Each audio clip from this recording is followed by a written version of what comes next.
911, where's your emergency? I need someone to come out here to my house. Tell me exactly what's going on. My wife has been shot. She's in her van.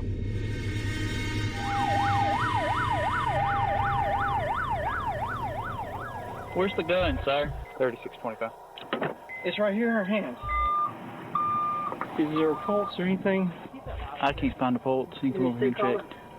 CPR? Yeah. What happened tonight? We were arguing, and the last thing I remember, I was going in the house, and I heard a shot, a scream, and then another shot. Open the bag. Give me some trauma shoes. Stay clear of patient. The realization started hitting me that she shot herself. Analyzing heart rhythm.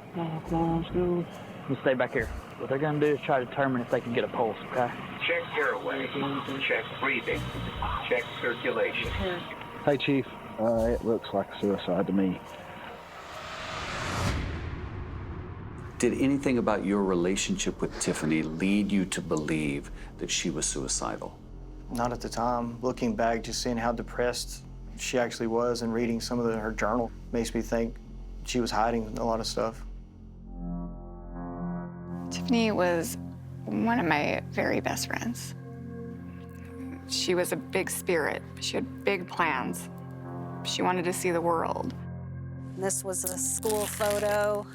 She was my firstborn, my only daughter. She was very involved with her children. She used to dance and sing with them all the time. Her goal was to bring people together. That was why she started Mothers Helping Mothers. MHM is a community for all moms of all walks of life. It doesn't matter your background. We want to be there to love and support you. Do you believe she would take her own life? No. I had just talked to her. I do not believe that.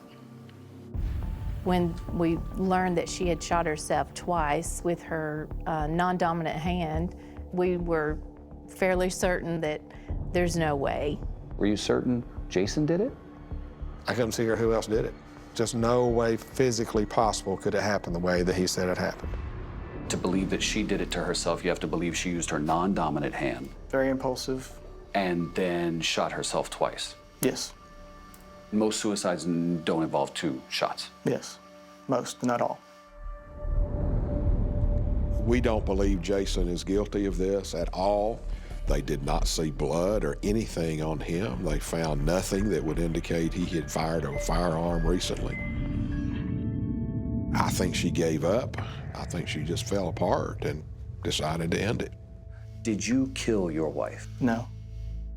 There wasn't anything that had ever happened through the years for me to say, oh, he might be guilty.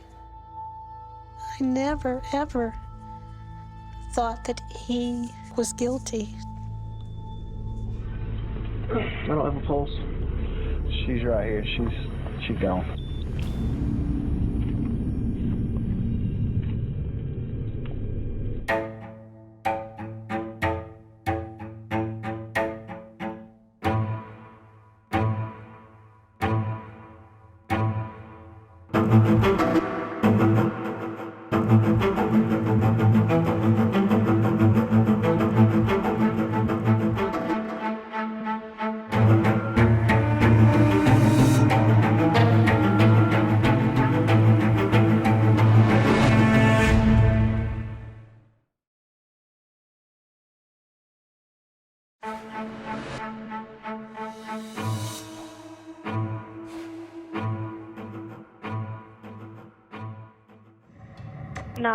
Where's your emergency?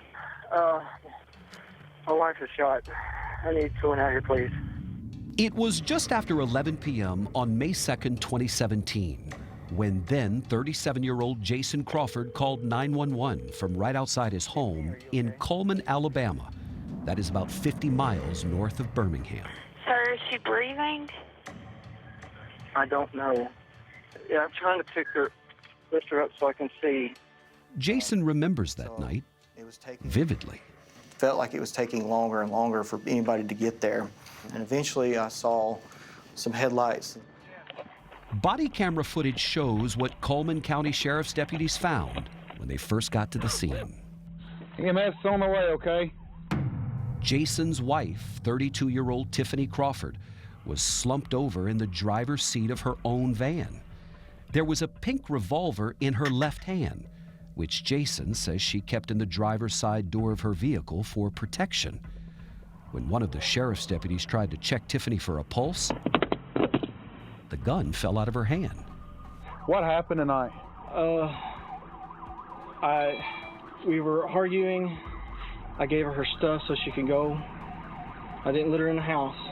And the last thing I remember, she said she loved me, and I was going in the house, and I heard a shot, a scream, and then another shot. Tiffiney had been shot twice in the head. Paramedics tried to revive her. Analyzing heart rhythm. Check circulation. I was thinking, well, then maybe there's a chance she's still alive. But it was too late. And they come over and told me that she was dead. It just made me feel sick at my stomach. To at least one of the deputies on the scene that night, it appeared pretty clear that this was a suicide. There's nothing here so far that says anything to me other than suicide. And it wasn't long before deputies realized who Jason Crawford was. The son of Rhonda Crawford, who works as an office manager at the sheriff's office. Yeah, you know it's Rhonda's daughter-in-law. Coleman County Sheriff Matt Gentry soon got word. The chief deputy called me and said, hey, it appears that Rhonda's daughter-in-law had shot herself. I said, I'll go out there and check on them. By the time the sheriff got there, Rhonda Crawford was already on scene. It was Rhonda, Jason's mother, who called Tiffiney's mom, Cheryl McGuckin, to tell her what happened. I felt like I was kind of frozen in time in that moment. And I said, is Jason there? Can I talk to him? And he was already speaking with the police. Is that her gun that she kept with her? Yeah. And so I got off the phone and I tried to figure out what my next step was. Cheryl's thoughts soon turned to Tiffiney and Jason's children. They shared a 5-year-old son and a 4-year-old daughter. Tiffiney was also stepmom to Jason's then 14-year-old son, Logan. All the kids were inside the house that night. The 2 youngest were asleep. For Cheryl, life really hasn't been the same since then. What are the things that you miss about her? You know, the things I miss about her is her spontaneity. Tiffiney was an individual that had a huge heart, and she just wanted to engulf everyone around her and help them find joy. That is why Cheryl says Tiffiney devoted much of her spare time to a support group that she had started on Facebook called Mothers Helping Mothers. We're there to laugh with each other, to love each other, and to just build you up in everyday motherhood. She saw a vision that there were other mothers that needed somebody to talk to. And that group took off like a wildfire and spread all over the country. Tiffiney and Jason had been married a little more than 6 years when she died. What did you think of Tiffiney when you first met her? I thought she was striking and beautiful. She was outgoing. A lot of things I wasn't, you know, so it was more of like, I guess, opposites attract kind of thing. When they started dating, Jason had been divorced for several years. His first wife, he says, had cheated on him. Tiffiney was in a relationship at the time, married in fact. It wasn't exactly a fairy tale beginning from the outside looking in. But Jason says for the two of them, it was like fireworks in the beginning. Tiffiney eventually got divorced, and that is when she and Jason married and started their family. Just what led up to her death on that night in May 2017 She's gone. Would be up to the investigators to find out. Sheriff Gentry remembers a conversation he had on the scene with the coroner. He says it appears to be a suicide. He said the only weird thing is there's 2 shots. What do you recall about what you thought in that moment? Well, that's weird. It's strange. Now, has it happened before? Yes. but it's not normal. One of the shots was to her left jaw area. The other was to her left temple. I said, because of his mother's connection to our office, for transparency, there has to be an autopsy done. Sheriff Gentry says his investigators went on to process the scene that night. We investigate every suicide like a homicide. So the van was searched, evidence that was needed to be was seized. But the next morning, Sheriff Gentry decided to turn the case over to the Alabama State Bureau of Investigation. I could have told our guys to work it, but because of the potential for conflict, I want full transparency. Joe Parrish is the state agent who got the case. What's the first thing you do? I went to the district attorney's office and asked him about the van. Parrish wanted to get his hands on that van in which Tiffiney was shot, so he got a search warrant for it. But there was just one problem. You see, the van had been released to the Crawford family, and by the time Parrish got to it, less than 24 hours after Tiffiney died, it had already been cleaned by Jason's family members. The sheriff's office had given them the go-ahead. I didn't want the kids to see anything. I was worried about them when they woke up in the morning. What did you make of that the van had been cleaned? It was odd that they would clean it up that quick after something like that. But Sheriff Gentry defends his decision to release the van. There was nothing of evidentiary value to the van. They processed it, took pictures, they did everything they normally would do on a crime scene that night. Right, but if you're treating it like a homicide, I'm not turning the van over to the family. Sure. So, and I completely understand. So it was treated, we worked it like a homicide, but it was treated like a suicide. Every bit of evidence that was needed was taken. But as it turns out, that van would be significant. And so would what Jason and Tiffiney were arguing about right before she died.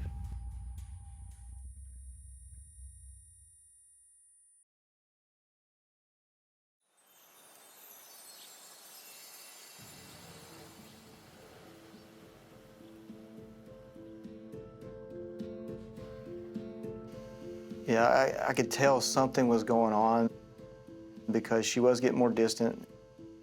Jason Crawford says that in the months leading up to his wife Tiffiney's death, he noticed a change in her. She had been drinking a lot too. 2 or 3 bottles a week, sometimes. So you had a feeling something was up? Yes. And he says his suspicions were confirmed the night Tiffiney died, when just hours before she got home, Jason found messages on their computer suggesting that she was having an affair. So I started calling her, just trying to see if she would tell me anything. And she's like, I don't know what you're talking about, denying it. And I was like, okay, well, I think you need to get home. Tiffiney's mom, Cheryl, says she knew about the affair. She called to let me know she was on her way home and that Jason and her were going to have a discussion about their problems. Did she sound worried? She did not sound worried. She sounded kind of hyper and, anxious. I just said, well, I love you. Be careful. Tiffiney's friend, Lindsay Luke, says she also knew about the affair. Lindsay says Tiffiney told her she was making plans to leave Jason and that she got a job at a local grocery store to save up money for a new life on her own. She knew what she needed to leave him and how she was so close. Was Tiffiney afraid that Jason was going to find out about the affair? Yes. And she didn't want him to because she didn't want to hurt him. But that night, when he did find out, Jason says he was hurt and angry. This was the second time a wife had cheated on him. When Tiffiney got home, he says that's when he confronted her and refused to let her go inside. I kept telling her she's not staying the night. So she asked me, why can't I stay? I was like, you've destroyed the sanctity of our marriage. You were really angry. Yeah, I was angry, but I was controlled anger. Jason claims they argued for more than an hour. And when he remained insistent that Tiffiney was not going inside, he says she asked him to go and get her work clothes. I went in and grabbed some clothes and threw them to her. And then I told her I'm done talking. So I went in the house, and as soon as I went in the house, I heard a shot, her scream, and then another shot. And then you did what? Went right back outside. And what position was the door in, the car door? The car door, it was pulled to or closed. Jason says that's when he called 911. I need someone to come out here to my house. Police or medical? But in that call and the police body camera footage from that night, Jason never mentioned an affair. The last thing I remember, she said she loved me. Lead investigator Joe Parrish says authorities didn't learn about the affair until the next day. Also, when Parrish listened back to that 911 call, there was more that caught his ear. He was very cold. It didn't sound like somebody that was worried about his wife. I'm going to need some more information from you. And there was one question that the 911 dispatcher kept asking Jason that he wouldn't answer. Who shot her in the head? Who shot your wife? He was avoiding the question. I would like to play the 911 call for you. Okay. 911, EMS, where's your emergency? My wife is shot. You seem cool as a cucumber. Oh. I don't know, maybe that's just the way my tone of voice is. She's been shot. Who has she been shot by? Please have an ambulance come out, please. She asked you who's she been shot by, Mm-hmm. and you didn't respond. Yeah. Why not? Again, I just felt like if I said it into existence, it would be true. She's been shot in the head. Did she shoot herself in the head? This lady gave you an opportunity to say yes. Yeah. And you didn't respond. I don't know how many more times I can tell you. I just froze in thought.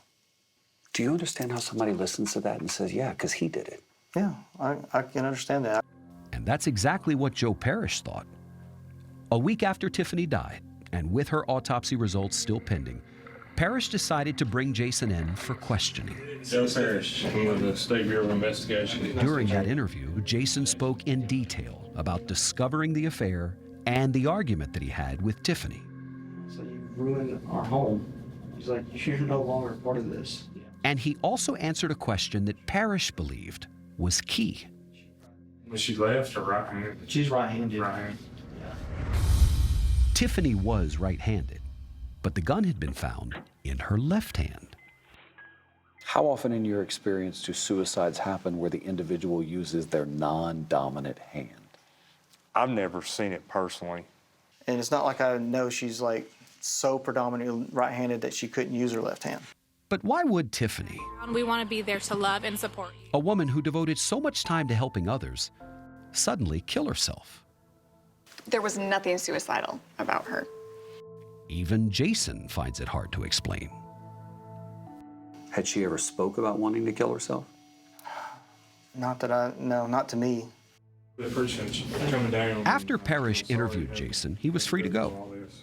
But about a week later, he was brought back in for questioning, this time by Parrish's colleague. And I'm going to advise you of your constitutional rights. Jason agreed to take a polygraph, and investigators told him he failed. Your reactions were off the chain, okay? You're saying that there's no way that you shot your wife. Correct. It wasn't long before things turned contentious. I don't want to hear that I didn't shoot my wife, because I know that's a lie. I can't get up and leave because I'm under arrest, right? You listen to me, huh? Walk out that door. You know what? That interview also ended with no arrest. I gave you a chance. Because of a backlog, it would take nearly a year to get the missing piece of the puzzle, those autopsy results. You see, the manner of death was ruled a homicide, and that is when the decision was made to present the case to a grand jury. I have no doubt in my mind he's guilty at all. Jeff Roberts was the Coleman County Assistant District Attorney at the time. I think the forensics tipped the case.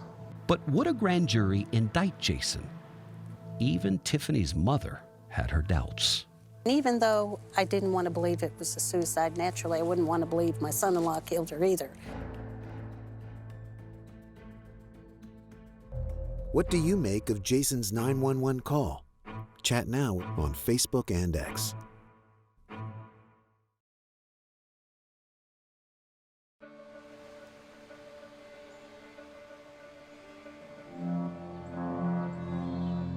It's a sad situation. Whether on one side you believe somebody committed suicide or somebody committed murder. Neither one of those scenarios work in my mind. In the year following her daughter Tiffiney's death, Cheryl McGuckin says she had a hard time believing that her daughter could have killed herself. But she also couldn't imagine that her son-in-law Jason would have pulled the trigger. Did you ever call the investigators and say, I want to know every bit of details you have? I want to No. know all the details. No. Why not? I suppose I didn't want to let that cloud my time with my grandkids and my relationship with Jason and his family. My family and friends would never question that I wouldn't kill my wife. Jason did have a lot of support, but not from the investigators or then Coleman County Assistant District Attorney Jeff Roberts and his legal assistant Deborah Ball. She was too out there to help other people. She's not going to kill herself. There's no way that that's what happened. Once Roberts had received word that the medical examiner had ruled Tiffiney's death a homicide, he decided, along with lead investigator Joe Parrish, to seek an indictment against Jason. I couldn't figure out who else did it. He's the only one who had a motive to do it, for one thing. The grand jury came back with an indictment for murder for Jason Crawford.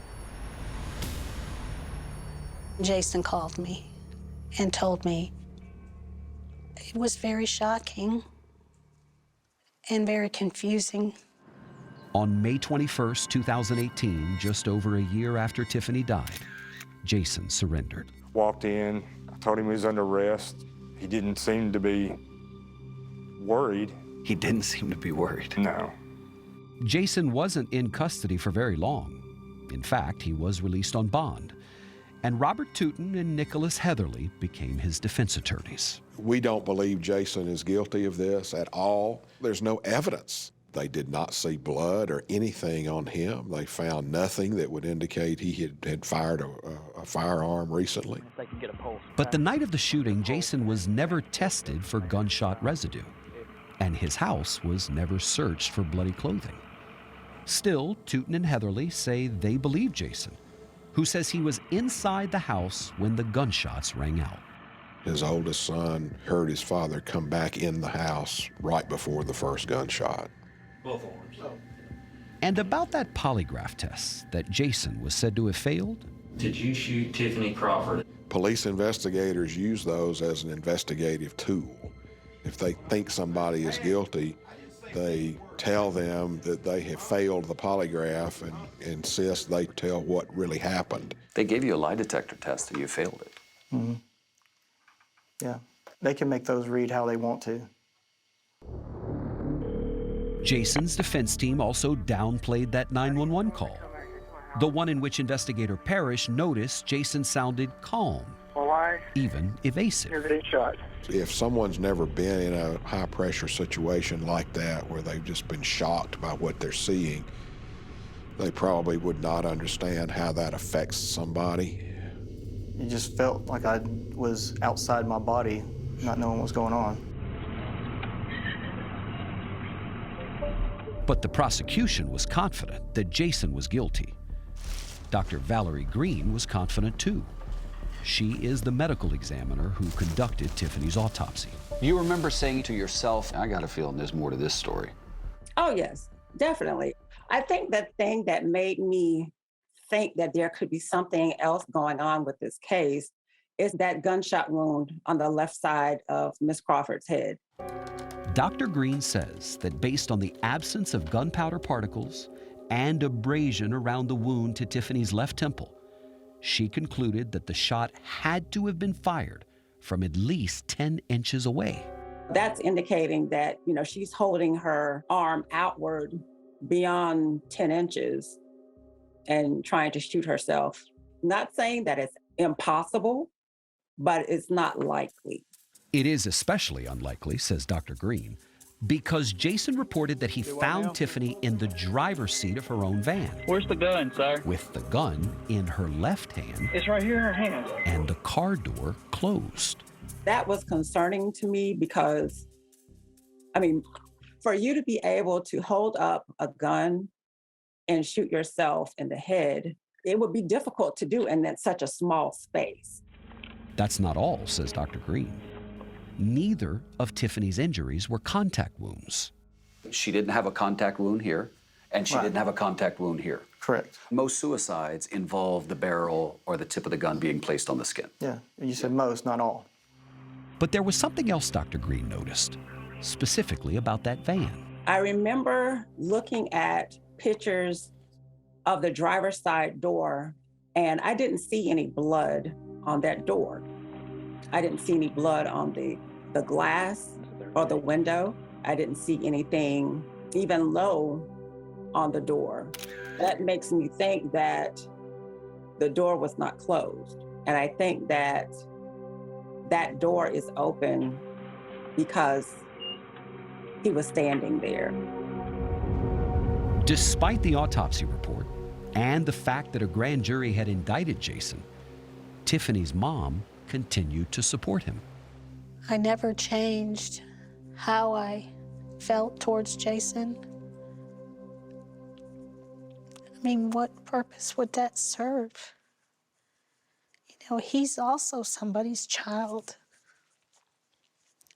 And he's the remaining parent to my grandchildren. More than 4 years would pass before the case ever went to trial. And during that time, the defense would retain their own medical examiner, the former chief medical examiner for the state of Alabama. And he had a drastically different opinion than Dr. Green. I believe it's a suicide.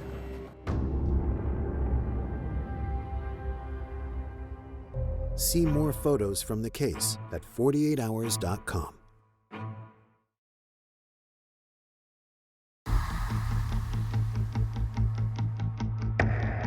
In November 2022, more than 5 years after Tiffiney Crawford died, her husband, Jason Crawford, went on trial for her murder.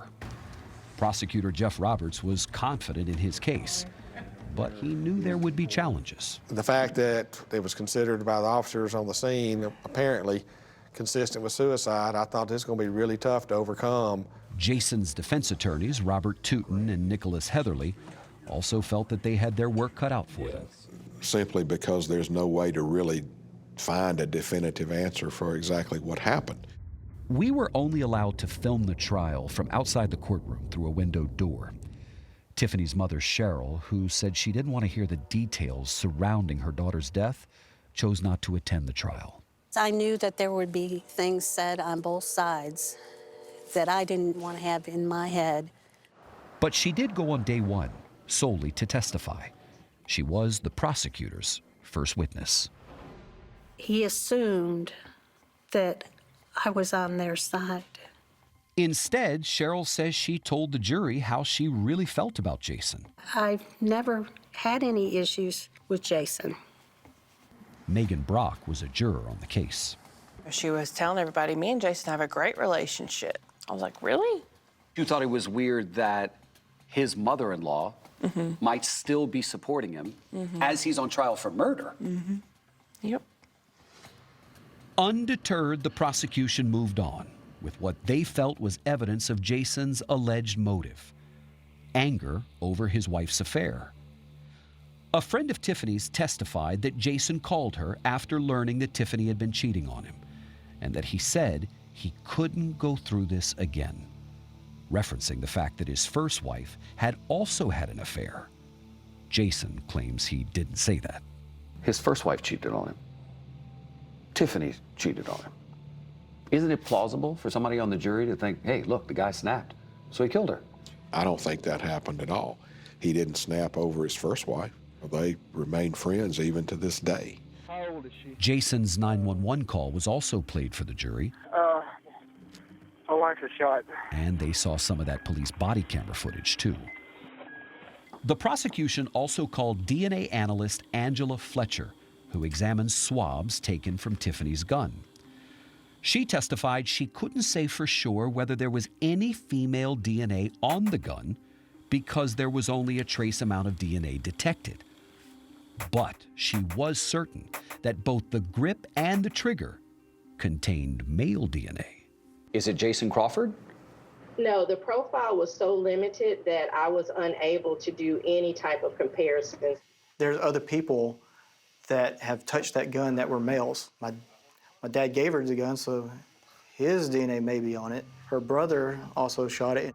With so little DNA detected, the prosecution argued that Jason must have wiped the gun and then planted it in Tiffiney's hand. There's no proof, there's no evidence of it at all, no. Her DNA would have had to be on that gun if she did it herself. But perhaps the most damaging testimony against Jason came from medical examiner Dr. Valerie Green. She told the jury how she believes the gunshot wound to Tiffiney's temple was fired from more than 10 inches away. Which is way more consistent with him standing outside the car shooting her than, her trying to hold a gun, over 10 inches away. But the defense showed the jury a pre-recorded deposition with their own medical examiner, Dr. James Lauritsen. I believe that Mrs. Crawford shot herself first in the left side of the face and then shot herself in the left side of the head. Dr. Lauritsen also testified there is no way to tell how far away the gun was when that shot to Tiffiney's temple was fired because her hair was in the way. I do realize that scalp hair can filter out gunpowder particles, but that was taken into consideration. I would expect more abrasions to have been able to filter through her hair. The defense also argued that Tiffiney had been struggling emotionally. She had started seeing a counselor just one day before she died. And friends of Tiffiney testified that she had been drinking excessively and that she was upset because the man with whom she was having an affair had recently broken up with her. He told her he didn't want to have anything else to do with her. Basically, her whole life's falling apart, and I think she just gave up. Tiffiney's journal was also entered into evidence. And in an entry dated the day she died, she wrote that she was struggling with figuring out what to do with herself and that she was trying to avoid breaking down. Isn't it possible that she was having thoughts of suicide? I would say no. She had started seeing a counselor. That's somebody who was looking forward in life. Jason's son, Logan, also took the stand for the defense. He testified that he heard his father inside the house when the gunshots went off that night. But the prosecution questions his memory. When he keeps hearing the same story, his story's going to start matching up somewhat like all 14-year-olds would. His story never changed. He was interviewed by law enforcement, and it stayed consistent. As the trial was drawing to a close, the defense made a bold decision. They called Jason to the stand. He testified that he loved Tiffiney and denied killing her. But both the prosecution and the defense acknowledge there was a point where he lost his cool. He argued a little bit with the prosecutor. The person on the stand was the person that you could easily see doing this. Jason also testified that he called Tiffiney a degrading name that night she died. You said to the jury, I was trying as best I could to make her hurt inside as much as I was hurting. Yeah. I was just basically talking down to her like she was not human. I feel sorry because I feel like maybe that contributed to what pushed her over the edge to do that. Even though Jason's testimony likely did him no favors, there was still no direct physical evidence pointing towards his guilt. There's no evidence that Jason fired the gun. And after 4 days of testimony, the case went to the jury. I said, oh God, here we go. I don't know if this man did it or not.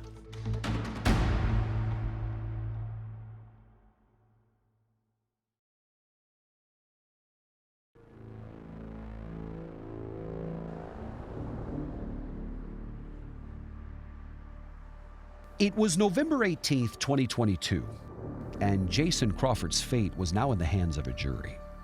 Behind closed doors, Megan Brock says she and several fellow jurors were on the fence about his guilt.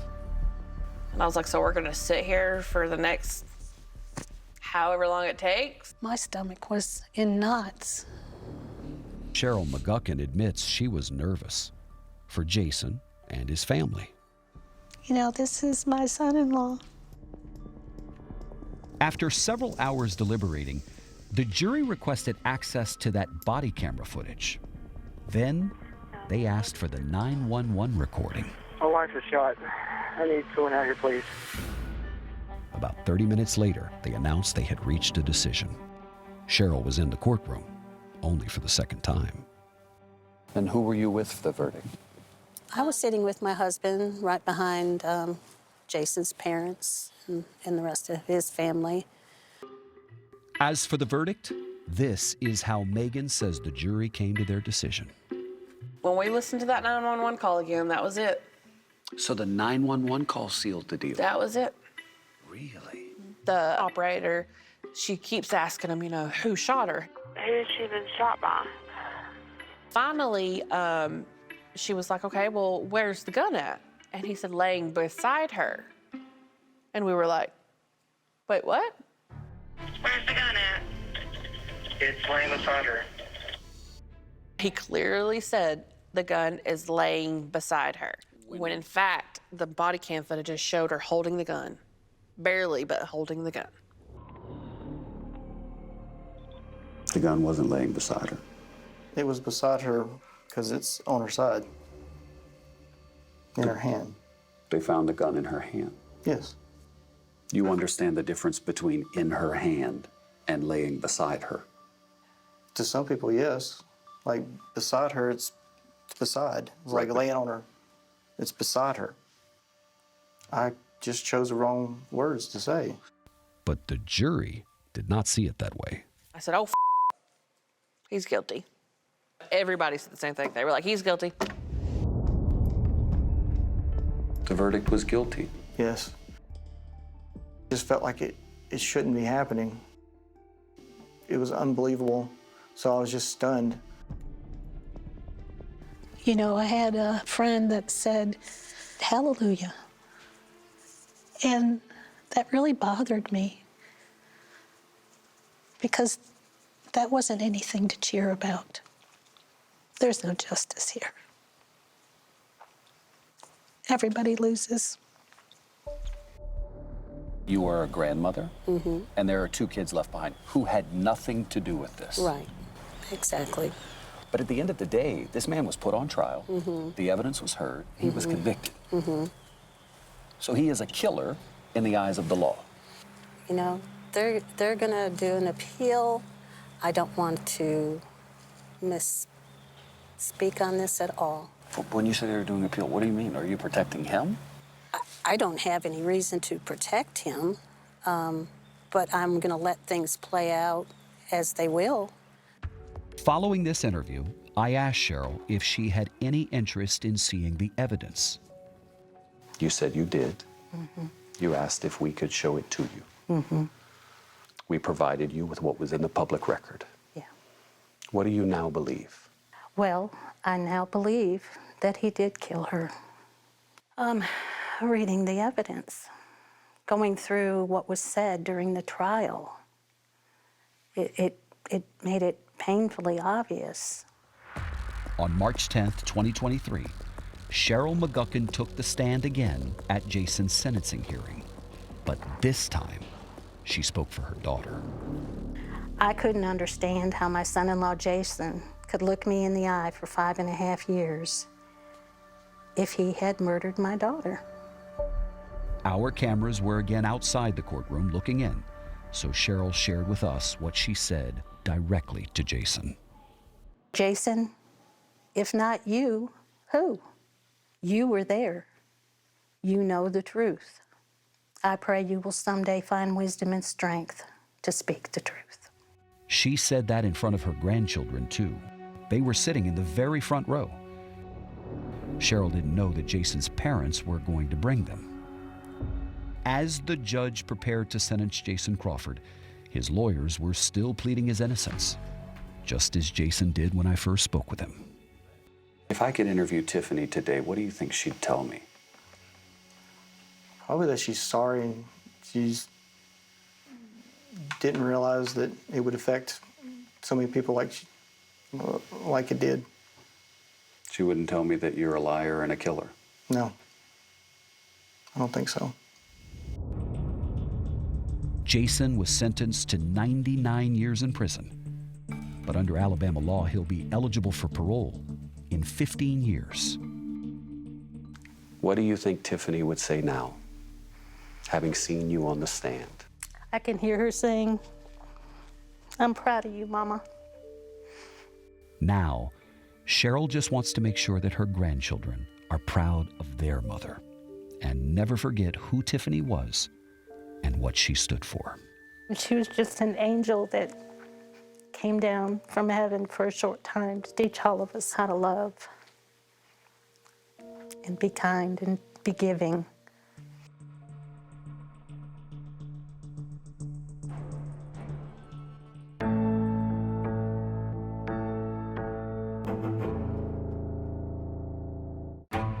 A rising star pro racer is shot. A suspect disappears. You have to be smarter than a lot of people to get away with it. Leading U.S. Marshals on a winding international manhunt. The pressure's on. Pressure's on. The race to get justice. 48 hours, next on CBS and streaming on Paramount+.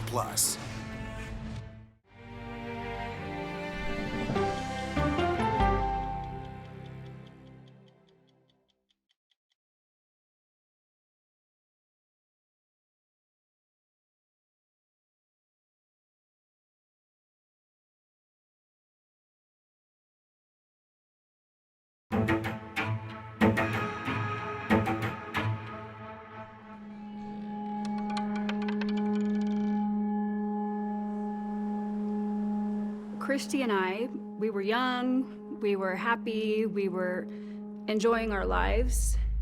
I never really thought anything like this would have happened to Christie. Your best friend is missing? How could she be missing?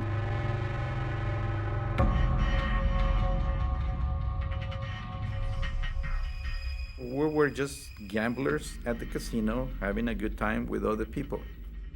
The last we know is we see her walking out of Thunder Valley Casino at 1:13 in the morning on October 5th with a man by the name of Mario Garcia, and then she was never seen or nor heard from again. Do you remember the first time that you saw the video of Christie walking out with him? I absolutely remember that. She moved away. She moved away from me. Look at that. Yeah, but I still remember her arm going like this and get off me. Now, surveillance cameras have captured her leaving the casino with an older man. Her family is understandably frantic, and her parents, Pat and Debbie Boyer. Debbie and Pat have been beacons of hope in this situation. They have endured the unimaginable of not knowing where your daughter is. Debbie turned that pain into passion. I want my daughter back, and I want her back now. I may be 5'1" and blonde, but they've just met a barracuda, and the fight's on. I'm just going to ask you straight out. Did you kill Christie Wilson? No, I had nothing to do with her disappearance.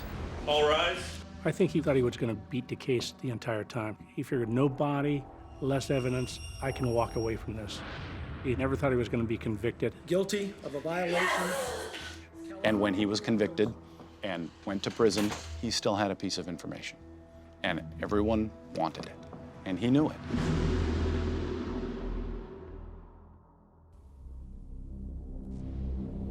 Was she in an ocean? Was she in a ditch? For 15 years, I never went to bed without wondering, where is she? Where did Mario Garcia put her? We got some campgrounds here. You'll have campgrounds on the other side, too. What happened to her, Mario? How could she simply disappear after she was with you? I don't have answers for that. Reality hurts our feet. How long have you been looking for Christie Wilson? Since October of 2005, we pretty much have been continuing to look for her. Even after they knew she wasn't coming back alive, they kept looking. Even after Mr. Garcia was convicted, they kept looking. It was important to finally close the case and work on remembering Christie for the beautiful person she was and not a case. We needed to take the mystery out of this for Debbie and her family. We wanted to find her to show Mario, you're not gonna win. You're not winning this. And we're gonna find her and bring her home to the family.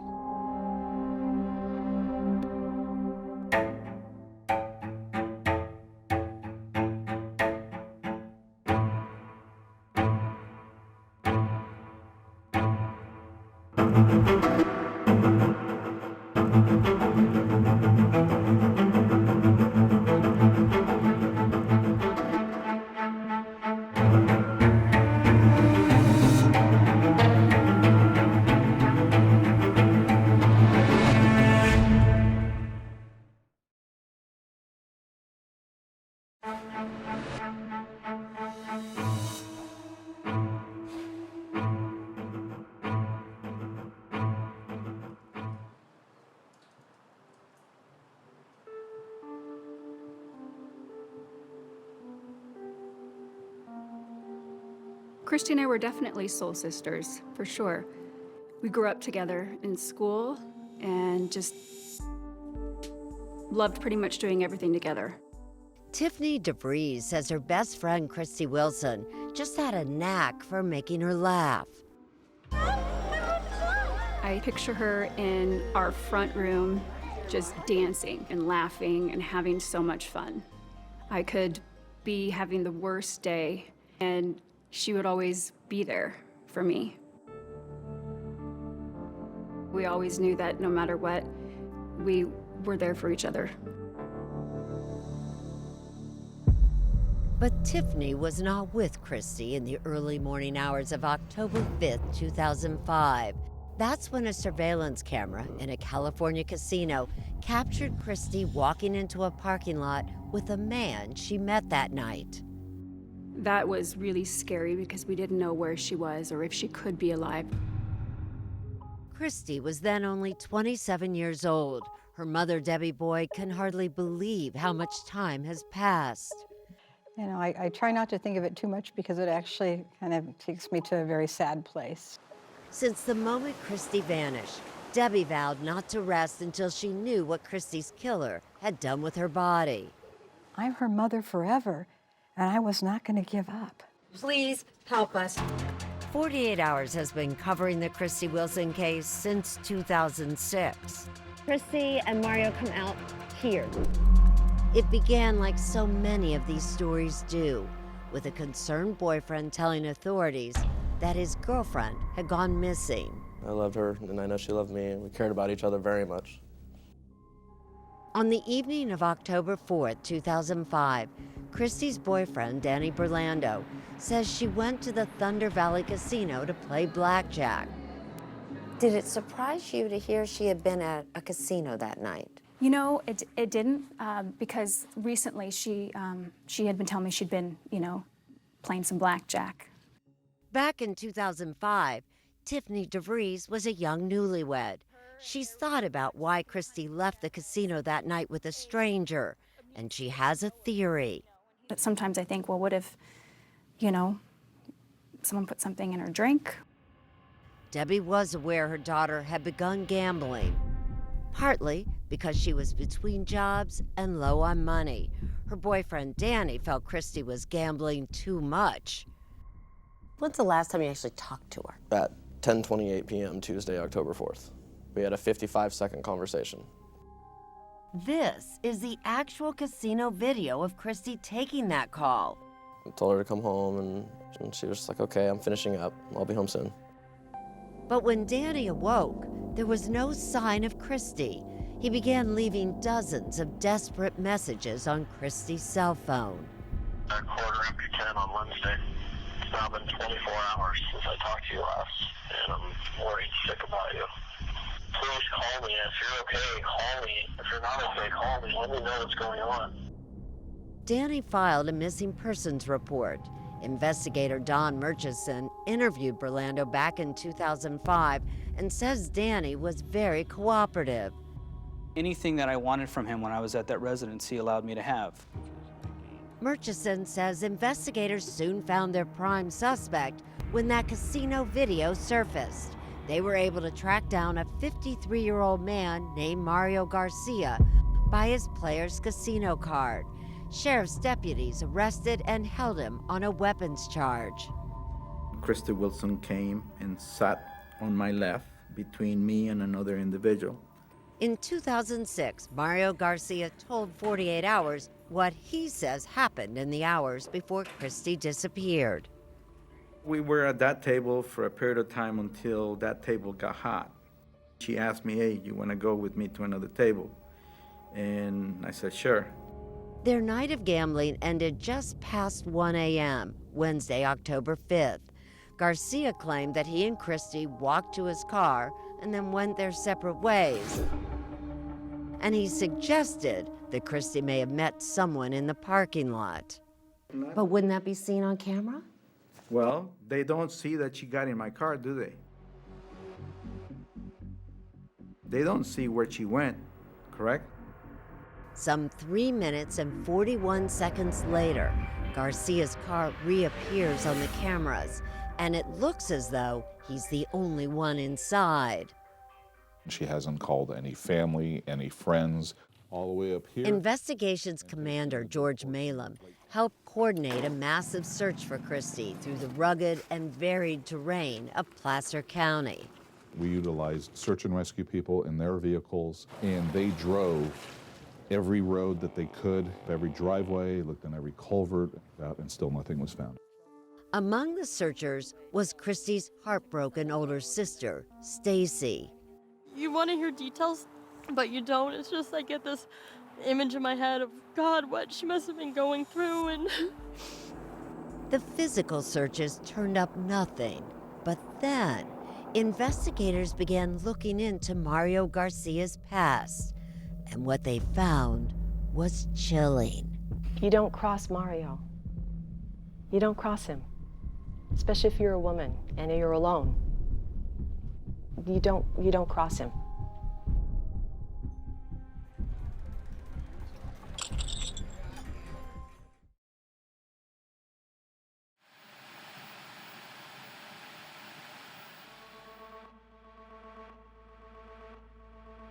Even though Mario Garcia was the last person seen with Christie Wilson, to some, he appeared an unlikely murder suspect.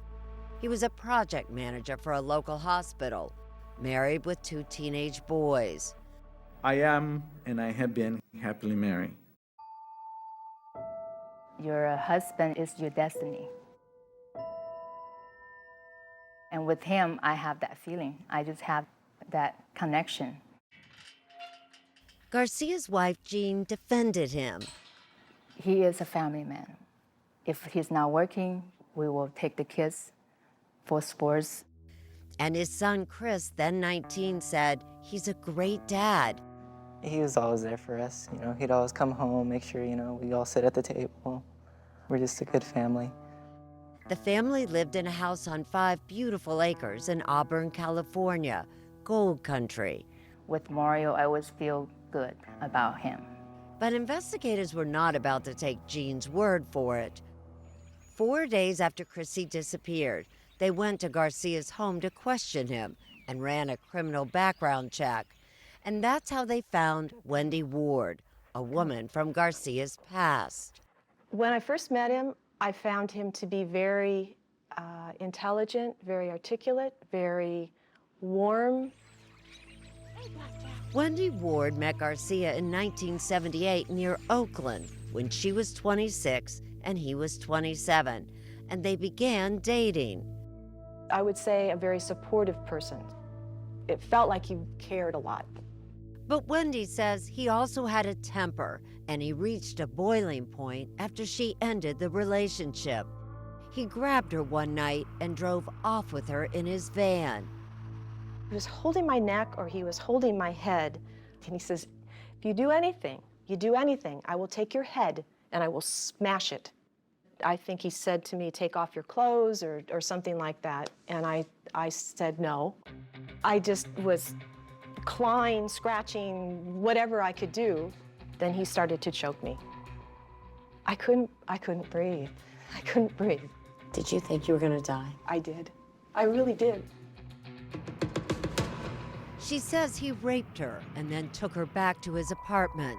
He pulled a gun out of his cabinet and he held it to my head. Then he pulled the trigger. He says, well, it wasn't loaded this time, but basically I can come and get you anytime I want. Wendy says he raped her again, and then he casually made himself a sandwich, ate it, and drove her home. I'm surprised that I actually am alive. I'm very lucky. Wendy immediately went to the hospital and police arrested Garcia, but the court case stalled for 2 years before prosecutors offered him a deal. I figured it's better than nothing, and let's do this, and then let's move on. Garcia agreed to plead guilty to 1 count of assault with a deadly weapon and was sentenced to 18 months probation. Believe it or not, Garcia says he's the one who was railroaded. She made allegations that were not true. There was a gun involved, wasn't there? There was no gun involved. You pled guilty to assault with a deadly weapon and there was no gun involved? You just I offered to possess guns. plead guilty? I possess guns, but there was no... We had a stormy relationship. When you say stormy relationship, did you hit her? No, I did not. Wendy never forgot about Garcia, but she moved on. Until October 2005, not long after Christie went missing, when she was tracked down by Detective Murchison. And when you heard that Christie Wilson disappeared and the last person to see her alive was Mario Garcia, what was your reaction? I felt sick to my stomach. Wendy told Murchison what happened with Garcia, and she said there was something else about Garcia they needed to know. I felt after my own incident with him that he could very easily do this again with someone else. It wasn't long before something terrible involving Mario Garcia happened again. My younger sister and I were pals. We were friends. She was a lot of fun to be around. She was very outgoing. Tom Davis's sister Lynette dated Mario Garcia after Wendy in 1979. It too was a volatile relationship, and Garcia was upset with Lynette because she ended a pregnancy with his child. But the couple still celebrated Christmas with Lynette's mother. After dinner, the 3 of them got into Lynette's car. The streets were dry, weather was clear. Retired Officer John Cave was the chief accident investigator for the Oakland Police Department. That Christmas night, he got a call that a car had plunged into the water near the Oakland airport. The witnesses said the car pulled over to the right shoulder. They drove by, the car accelerated, and there was a ledge like the end of the pier. And the car shot off that ledge out into the water, and that's where it sunk.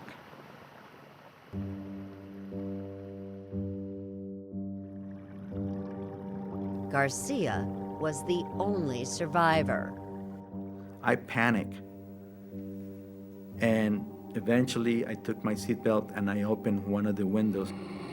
All this rush of water came into the car.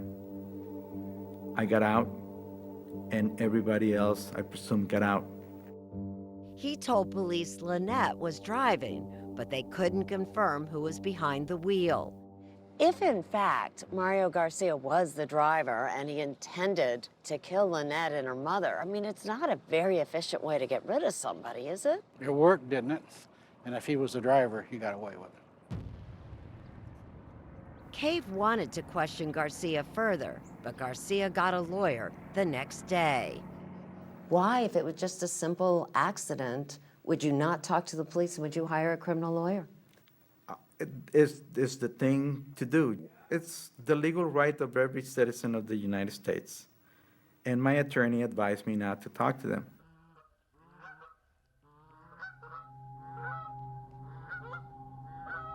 After the accident, a heartbroken Tom reached out to an old friend from his hometown.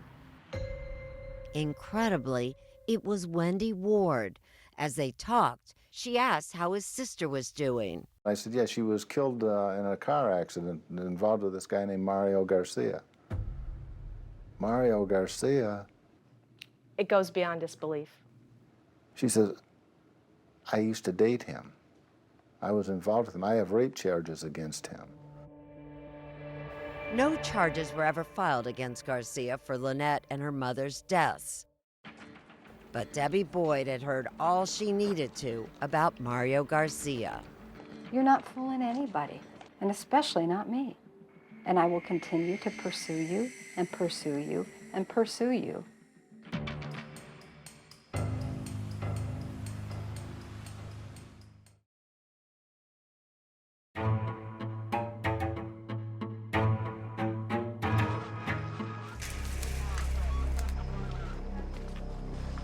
After 3 weeks of searching, Placer County authorities made a tough decision to charge Mario Garcia with Christie's murder, even though they hadn't found her body. Her mother, Debbie Boyd, worried there wasn't enough evidence. The thought of him getting off on this case once again scares the living daylights out of me for every woman. It was a large case to put together. Garen Horst, the Placer County Deputy District Attorney at the time, had the unenviable task of prosecuting the county's first no-body murder trial in September 2006. So what do you believe happened to Christie Wilson? She went out of the casino with the defendant. At some point in the vehicle at the casino, he incapacitated her. He was probably putting her in the back seat so that when he drove away, nobody would see. As far as what he did afterwards, that's anybody's guess. Was she in your car? No, she never was inside my car. At some point in time, she says that she left her cell phone in the casino, and we embraced, and that was the end of the conversation. Investigators did later find Christie's phone in the casino, but there's no footage of her returning to get it, and no footage of Christie getting into Mario's car. But Horst says the evidence proves that Christie was inside the vehicle. One of Christie's pulled hairs was found in that trunk. Crime scene investigators also found tiny drops of her blood on the back seat and the door. Why is it that the DNA on the door claimed to be of Christie Wilson was the only thing that was found? Why is it that the DNA from my sons, my wife, and other people that were in the car were not found? By your own admission, you cleaned the car. I've cleaned everybody else's DNA except Christie Wilson. That's the only thing they found. So how did it get there?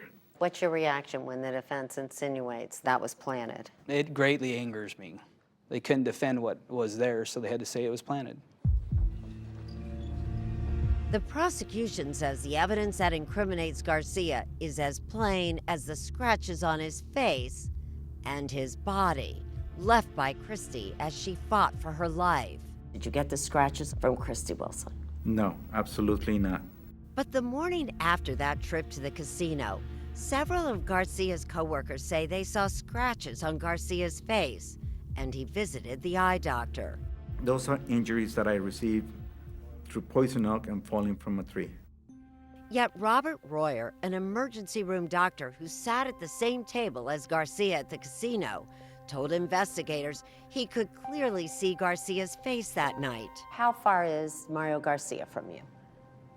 2 feet, less than a meter. Did he seem to have any injuries on his face? I didn't see any injuries, no. And I'm reasonably good at making those kind of observations because that's what I do for a living.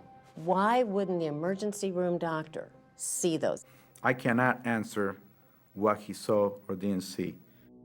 And no one can answer why Christie left the casino with Garcia. Those who knew her had wondered if he had put something in her drink. And the prosecution presents evidence to support that theory. A week after Christie disappeared, Garcia searched online for information about how authorities test for date rape drugs. But when Garcia takes the stand, he insists he's done nothing wrong. I wanted to tell the court that I am very sorry that Christie Wilson is missing, but I don't know where she's at. The jury doesn't get to hear about Garcia's violent past, even though he comes face to face with a reminder. To show her support, Wendy Ward travels to Sacramento to meet Debbie and Christie's family for the first time. I couldn't stop hugging her. I just wanted to just hold her and hug her and all the family. Oh. They're just going through so much.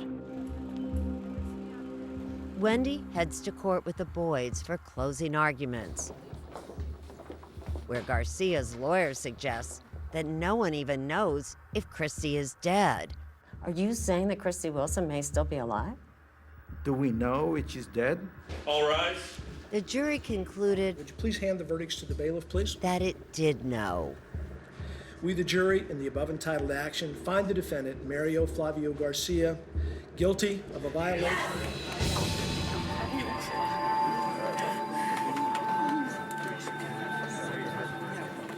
Absolutely, justice has been served. It's about time. Now, if he's any kind of a man, he'll tell us where he disposed of my daughter. At Garcia's sentencing in January 2007, the Boyds still held out hope that Garcia would disclose where he left Christie's body in exchange for a lesser sentence. I suppose that at this hearing, I'm supposed to ask for mercy, for forgiveness, and to show remorse. However, I will not do such thing. I did not kill Christie Wilson. I am innocent. Garcia's sentence, 25 years to life, is doubled because of his assault on Wendy. When other charges were added, his total sentence became 59 years to life. At this point, I don't ever expect that he'll disclose what he did with Christie. The truth is out there. And Mario told me that we have to find Christie. And that's the only hope he has. Jean Garcia did not know that her own family would play a key role in the search for Christie. What do you think happened the night Christie Wilson disappeared? See the timeline of her disappearance on Facebook at 48 Hours.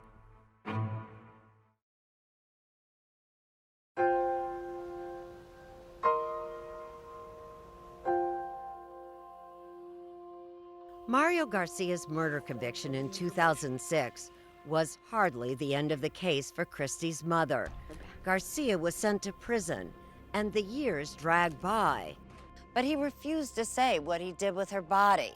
It's been the mystery at the center of this case, and it has gnawed at Deb's soul. Debbie's forever changed. Mario Garcia changed that. He changed me. The loss of her daughter was crushing, but Debbie knew she couldn't allow Garcia to control her life. We made a commitment. He is not going to take our marriage. He's not going to take the marriages of our children. He's not going to disrupt our jobs. We are not giving him any more. That was not easy, as Garcia filed one appeal after another. You can't move forward completely when you have all these appeals. You know, it's like you move forward 5 steps and then you're back in it again. Pat Boyd, Christie's stepfather and a former San Jose detective, knew the stakes were high. Because it's not like we had a tremendous amount of evidence. A small amount of evidence being lost, the case would have been lost. The concern is always there for the appeals, but it was not a distraction that it took us away from our tasks and our mission to try to find Christie. Nuno Tavares, an investigator for the Placer County District Attorney's Office, and fellow investigator Don Murchison, had been on the case from the beginning and never let go. Why is it so important to the two of you to bring her home? Because the family needed her. They needed a place where they could go and to spend time with her. We wanted to give Debbie and her family back control. Up until this point, he controlled the location of Christie's remains, and that didn't sit well with me. They are incredibly dedicated. They are very experienced. Their balance between tough cop and teddy bear is the appropriate balance. Placer County District Attorney Morgan Geyer gave Nuno and Murch, as Debbie calls them, the green light to keep looking for Christie, and they ran with it, going to extraordinary lengths to find her, no matter how dirty the job. We actually pumped an entire septic tank out. We pumped out the entire 2,000 gallons of sewage and went through it by hand. That is determination. First of all, good morning and thank you. All those searches over all those years turned up nothing. But the investigation entered a new phase in 2017 when Tony Lopez, an anchor for the CBS station in Sacramento, conducted an interview with Debbie. She directed some carefully chosen words to Garcia. I now view him as a lost soul, and that I just often wonder, I want him to know that I often wonder how he ever became the man that he did. If Mario were to pass away with me not having had the opportunity to sit and just talk to him, I know I would forever regret it. Debbie says Garcia spotted that interview and began writing letters to her and Placer County officials. Garcia apologized for what Debbie had gone through, but did not accept responsibility for Christie's murder. I wanted Christie back so bad that I thought, you know what? Let's see how far this goes. Deb had struggled with the idea that, what do you negotiate with a man who has been convicted of the murder of your daughter, who knows where she is? But ultimately, Debbie changed her mind. She could not bring herself to negotiate with Garcia. I was sitting there thinking, what on earth are you doing, Debbie? Get a grip. This would be such a disgrace. He will not use my daughter's body as a bargaining chip. And we certainly weren't going to agree to let him out in exchange for the location of her remains. So really the only option was find her. Nuno and Murch reapproached Garcia's family. Investigators knew Jean Garcia had divorced Mario after his conviction. She had reached a point where she no longer believed Garcia. She said she was very convinced that Mario had something to do with Christie's disappearance and murder. The investigators also reached out to Garcia's sons, Chris and Andy, and walked them through the 4 days in October 2005 after Christie went missing, but before police began questioning Garcia. What did they see? How did their father behave? We went through every day, Wednesday, Thursday, Friday. Then it got to Saturday, and that's where the story got a little bit interesting. Chris had an important soccer game. He saw his dad working on a tractor, working kind of frantically and had kind of a crazed look in his eyes. He was working around the property, and he told Chris, "I'm not going." And it was a very firm, "I'm not going." Chris found that out of character for Mario. The investigators asked Chris to accompany them back to his childhood home, which the family lost in 2007, to pinpoint the spot where he had seen his father working on the tractor. He said it was right next to our detached garage, right along the road. It was barely 100 yards from the Garcia house. But if he had been digging in that very spot with the tractor just days before deputies searched the property, why hadn't anyone noticed? It wasn't just a small area where he had landscaped, and there was landscaping all over the property. You gotta remember, he has time. Mario has 4 or 5 days to really do this right. Mario did an extremely good job of making the train look like it just fit the area. And Nuno and Murch also knew that cadaver dogs had roamed the property back in 2005 and had found nothing. Cadaver dogs are a tool like any other tool that we use. Sometimes they work, sometimes they don't. A year passed, and in August 2020, investigators decided they would take another look. This time, they brought with them a company that specialized in ground-penetrating radar, or GPR. Nearly the entire 5 acres were scanned, and technicians pinpointed 8 spots where there were voids or pockets beneath the surface. The first 2 holes produced nothing. You've struck out twice. We've been going for a long time. 3 is now my favorite hole. It's my favorite hole because that's where Mario was working that day. And how far did you go? We started pulling back about 25 feet, pulling just a couple of inches at a time. Went about 18 feet wide, and out of the corner of my peripheral, I see a bone popping up out of the ground. I was a little bit short of breath, I'll tell you that. The blood was rushing, and we stopped everything. We froze everything. It was the moment of truth. Had Nuno and Murch found Christie Wilson?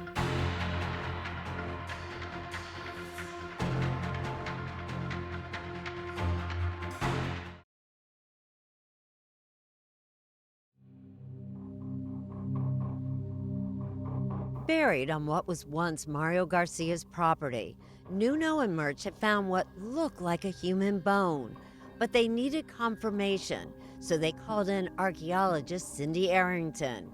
She immediately told them the bone was human, but the detectives weren't convinced. He's like, "You're not close enough." I said, "Oh, yes, I am." And he said, "Get closer." So they had me get down in the trench, really double check, triple check. Okay, yes, it's human. Human. But was it Christie's? More identification work needed to be done, but finding any human bones on Garcia's property was big news, and they immediately shared it with the sheriff and the DA. They came to the conclusion that we need to get this news to Debbie quickly.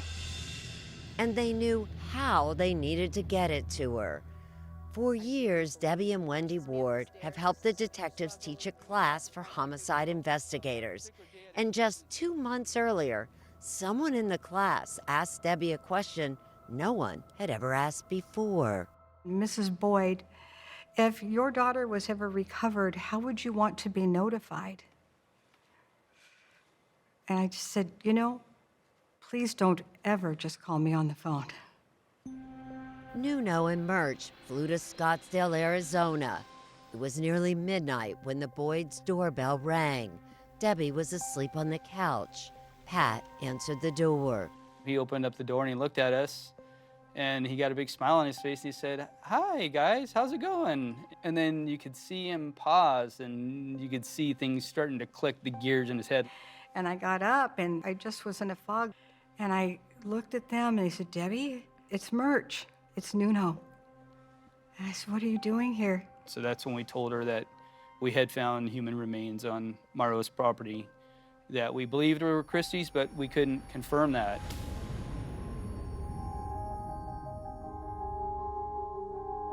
I remember her that night saying, "Is it okay to be happy or joyful?" She kept looking around going, "Is that okay?" We didn't know whether we should open a bottle of champagne, what. There was just a lot of hugs, some quietness, sometimes just sitting there, letting it sink in. Debbie made plans to fly to California to tell her daughter Stacy, and before she left for the airport the next morning, Nuno and Murch heard that their team had found nearly an entire skeleton, and it was definite. The bones were Christie's. Detectives say they found the remains last seen in 2005 in the Wilson's killer was already in custody, serving more than 50 years for her murder. It was the first. Days later, Debbie shared the news with the world and made sure to thank Nuno and Murch. Today is a day that absolutely reflects some of the greatest level of perseverance in police work that a victim's family could ever ask for. They brought 2 people home. They brought my daughter home. They brought my wife home. You feel that you got Deb back? Yep. Tell me about She that. can think of more than just, where is Christie? Chris and Jean didn't want to speak publicly, but they're grateful to have closure for Christie's family and their own. Chris, Andy, Jean, they didn't ask to have a dad and a husband who was a murderer, who buried his victim on their property where they lived and played. They didn't ask for that. And then there were the other victims of Mario Garcia who were hit hard by Christie's murder, like Danny Burlando, her boyfriend at the time. Didn't realize how much I'd really been bottled up for 15 years. I think I may have been judged, misjudged, misunderstood through the process, and that didn't really allow me to grieve and be a victim in this whole thing. Wendy Ward was also relieved. She knows how lucky she is to have survived her own encounter with Garcia and has used art to help transform the feelings that she's held on to for all these years. It helped shift those feelings into something positive. What came up in me to create that and to survive and to say no more. Everyone involved takes pride that Christie was found without making a deal with Garcia, and the discovery lays to rest any doubts about Garcia's guilt. I mean, there's no greater proof.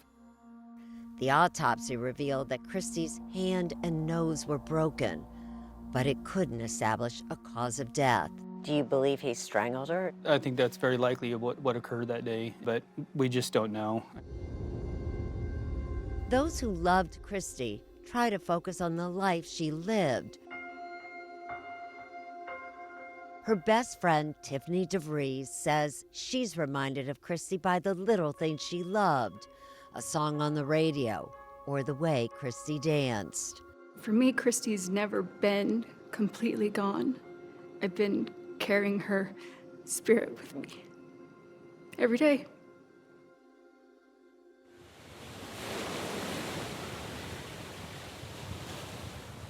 Debbie and Christie's father, Dennis, had Christie's remains cremated. In October 2020, to mark the anniversary of her death, Debbie visited the pier in Capitola, where the family put a plaque many years ago. This is a place that Christie just absolutely loved. It was what she called her happy place. Debbie says no longer having to wonder where Christie is changes everything. We can grieve the way that we should have been able to grieve 15 years ago. There's a peace about that. I was so blessed to be her mom for 27 years, and that I will carry with me forever.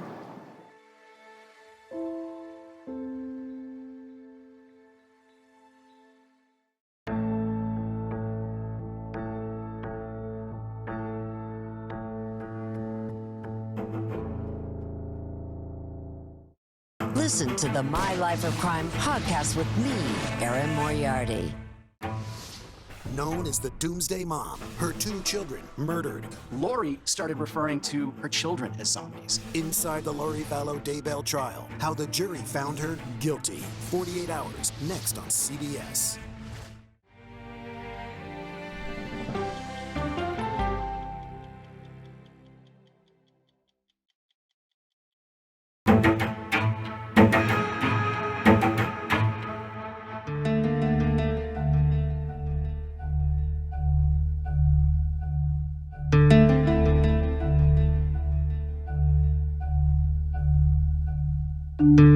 When the sun goes down in a pecan orchard, it's a little spooky. It's a lot like being in a scary movie. They're majestic in one sense, but they are very creepy.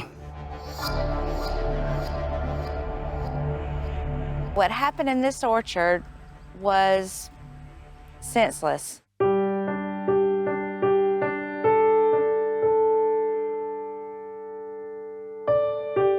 Tara Grinstead and I were best friends. Tara started wanting to be in beauty pageants only to help her raise money for college. Her inspiration was to be a teacher.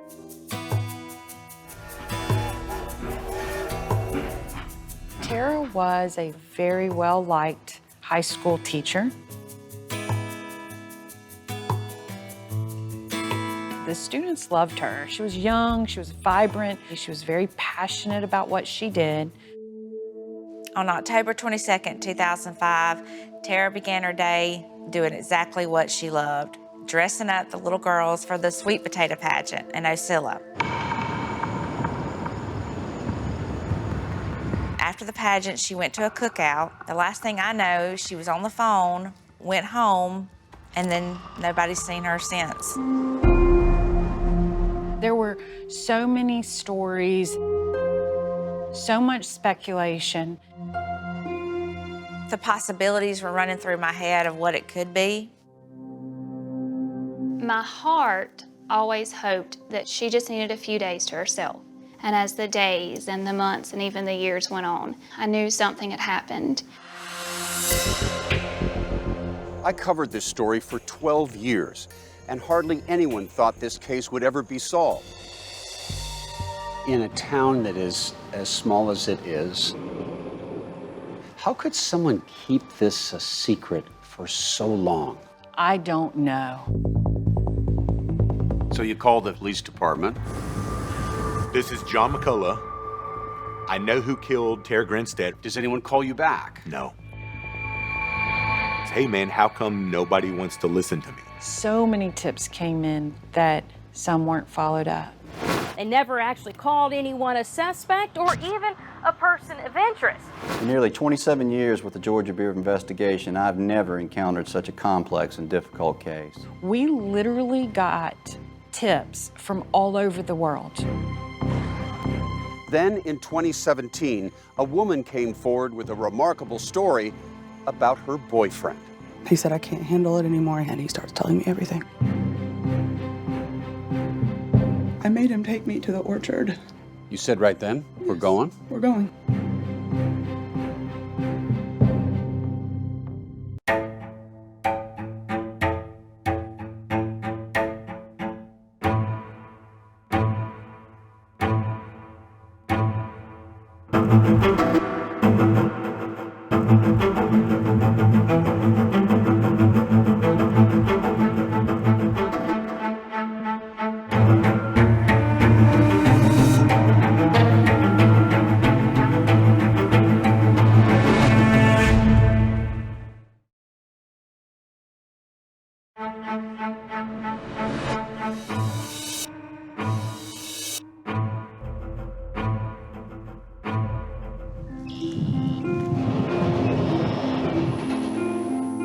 In Osceola, the word spreads in a church pew,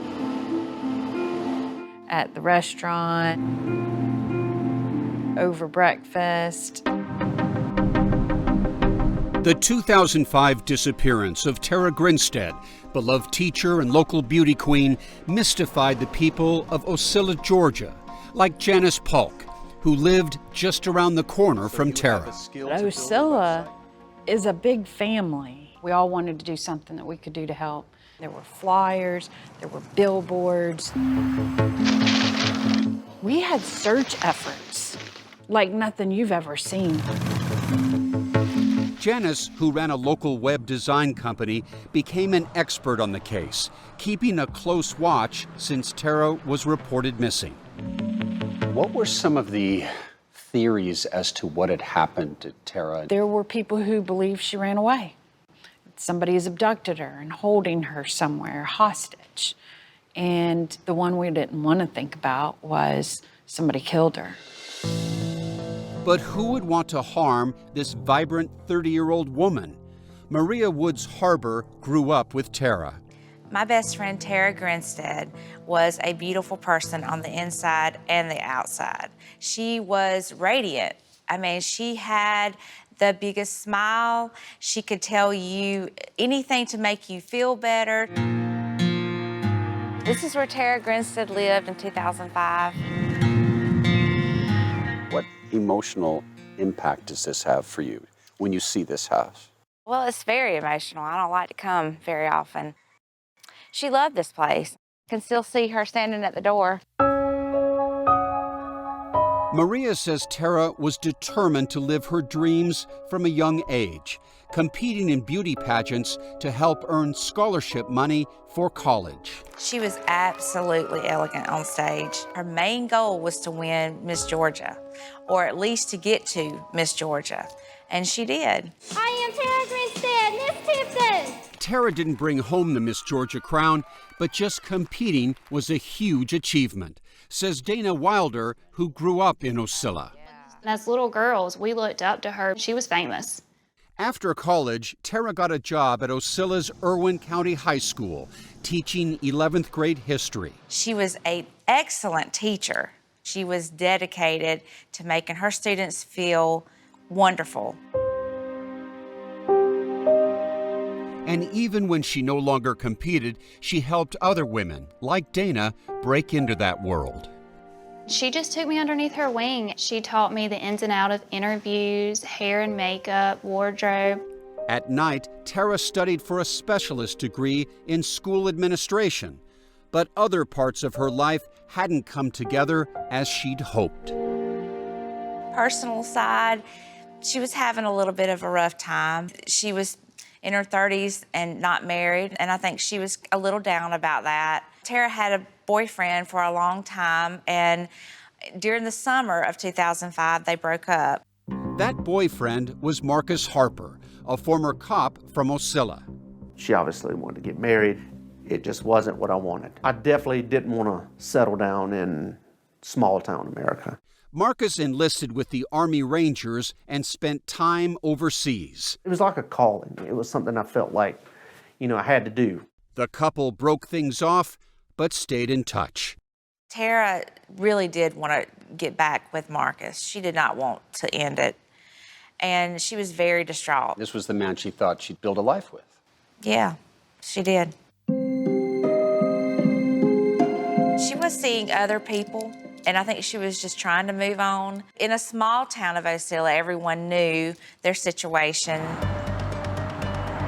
It was part of town gossip that they had gotten into an argument after Marcus had come back to town earlier than expected that October.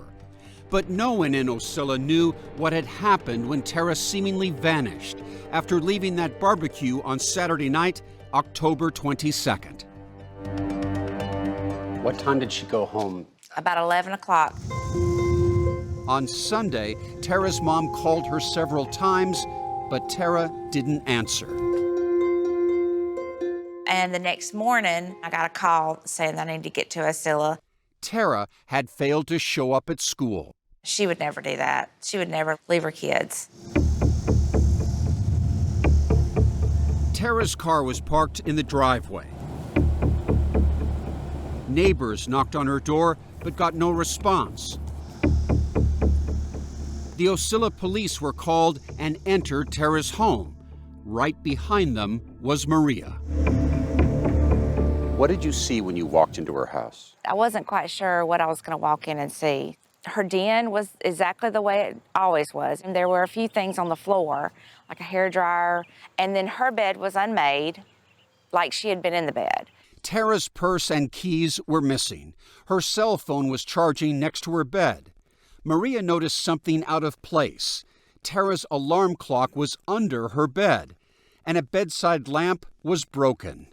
And then there was something else.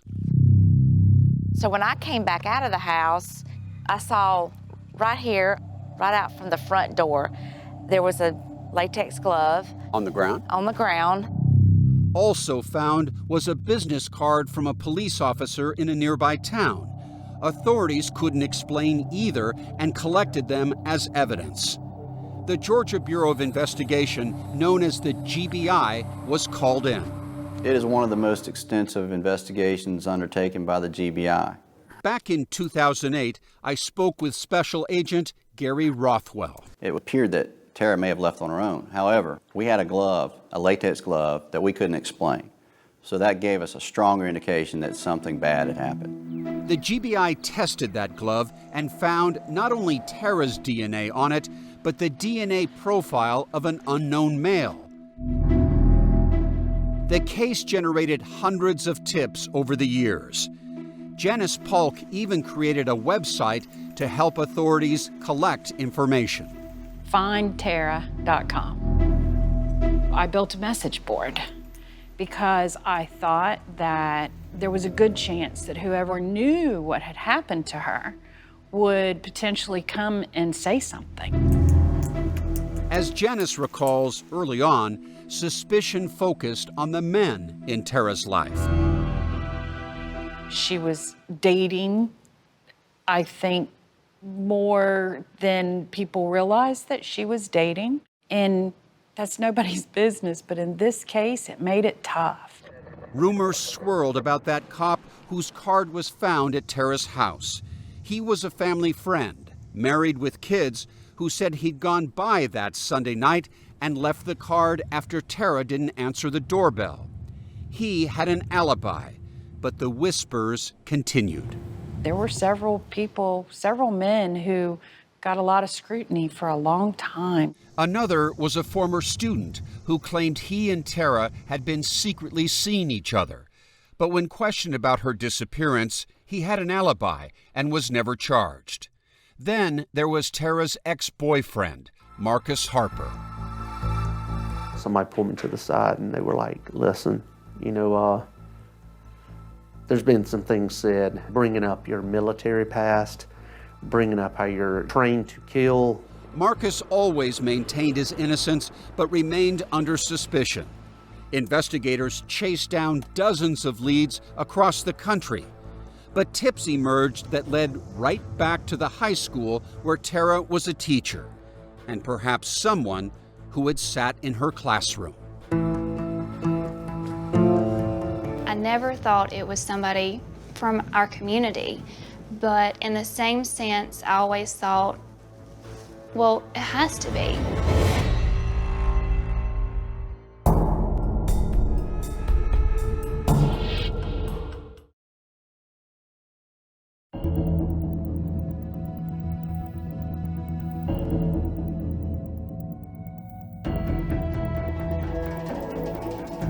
For years, Marcus Harper lived under a cloud, some might say a thunderstorm of suspicion. He was the talk of Ocilla, Georgia, and none of it was good. What they're saying at the local grocery store and at the local restaurants, they don't think that it's getting to someone who's my family or my friend. I'm not going to shy away to the fact that I was bitter. Police never called him a suspect, but Marcus was more closely investigated than anyone in the disappearance of his former girlfriend, Tara Grinstead. I was swabbed for DNA. My truck was luminoled. Photographs were taken. I had to tell my alibi, or where I was at, who I was around, and that was corroborated. Year after year passed with no arrests. But back in 2005, authorities either missed or ignored a tip that may have solved the case. Just weeks after Tara vanished, at a party in this very pecan orchard, one of Janice Polk's employees told her that he had overheard two young men tell a disturbing story. That they had been at a party bragging about their involvement in Tara's disappearance, and that ultimately they had taken her body out to a pecan orchard and burned it in a fire pit. It was a shocking statement. Did he have names of who these two men were who claimed they had killed Tara? It was Bo Dukes and Ryan Duke. The two, who were friends, had similar sounding names but weren't related. At the time, Ryan Duke and Bo Dukes were 21 years old. Ryan worked at a plastics manufacturing plant, while Bo would occasionally work at his family's pecan farm. Both had been students at Tara's high school. We shared that tip with the local sheriff's department. That tip went nowhere, and it wasn't the only one overlooked. It just brings up a lot. So it's kind of crappy right now. I'm sorry. John McCullough says he is still haunted by painful memories of being ignored by investigators 14 years ago. This really affects you, though, talking about Yeah. this. McCullough, now a manager at a water company in Texas, had met Bo Dukes at Army boot camp in 2006. So two Southern boys meet in Oklahoma in the Army. Yes. And you guys hit it off. Yeah, and we were pretty close. Dukes invited McCullough to Ocilla to spend Christmas with his family. It was a year after Tara's disappearance. As they were driving around town, a billboard caught his eye. And it had this very, attractive woman on it. Tara Grinstead. Yeah, Tara Grinstead, and said, missing. The two then went to a party. After a few drinks, McCullough says Bo began talking about Tara. He was like, yeah, do you remember that bulletin that you had asked me about with that girl on it? And I was like, yeah. And he was like, I know what happened. McCullough wasn't ready for what Bo would say next. He had told me that his friend accidentally strangled her, and he needed help getting rid of the body, so that way there was nothing to find. Stunned as he was, McCullough was in a dilemma. Could he betray his friend, his fellow soldier? The kind of guy you want to share a foxhole with, right? Yes. You can trust with your life. Right. The weight of what McCullough says Bo told him became unbearable. 2 months later, in February 2007, McCullough says he called 3 police departments in Georgia, including Ocilla, where he left a voice message saying, This is John McCullough. I know who killed Tara Grinstead or had a part of it. It was told to me when I was in Georgia. Here's my number. I'll do whatever has to happen for y'all to take me serious. I just got off the phone with another department that didn't do. Incredibly, McCullough says no one returned his calls. This is the murder of Tara Grinstead, and there seemed to be little interest. Is that right? Very little interest. But McCullough was determined to get the truth out. He called the state's top law enforcement agency heading the investigation, the GBI. I mean, nobody ever called me back, ever. Even whenever I reached out to the GBI, which is the Georgia Bureau of Investigation. How many times did you call the GBI over what period of time and you still didn't get any? I would say from the year of 2007 until 2016, I would probably say I reached out 9 or 10 times to the GBI. Why do you think investigators ignored you? I have no idea. Maybe because I'm a nobody? I don't know. Janice Polk also spoke to the GBI in 2008 as the agency was reviewing the case, and she told them about her employee's tip 3 years earlier regarding Bo Dukes and Ryan Duke. So I sat down with an agent and we just went through everything. But again, as far as she knew, it went nowhere. Tara's family could do little but pray for a breakthrough. They've had a really hard time. I can't imagine the loss of a child, but I think it's taken a lot of toll on them mentally and physically. Then, more than 11 years after Tara disappeared, this woman, Brooke Sheridan, came out of nowhere with her account about not only Bo Dukes, but his friend Ryan Duke. Ryan woke him up and said, I killed Tara Grinstead.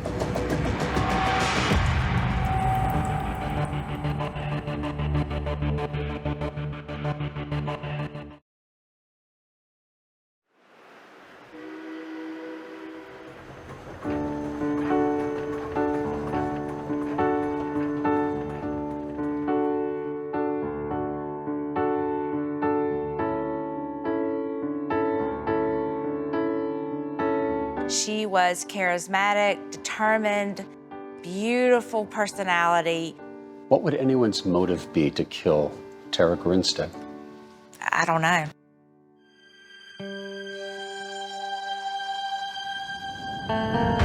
In 2017, more than 11 years after Tara vanished, Brooke Sheridan came forward with a potential answer. This was her first television interview. I had to tell them. I had to tell. There was no other option.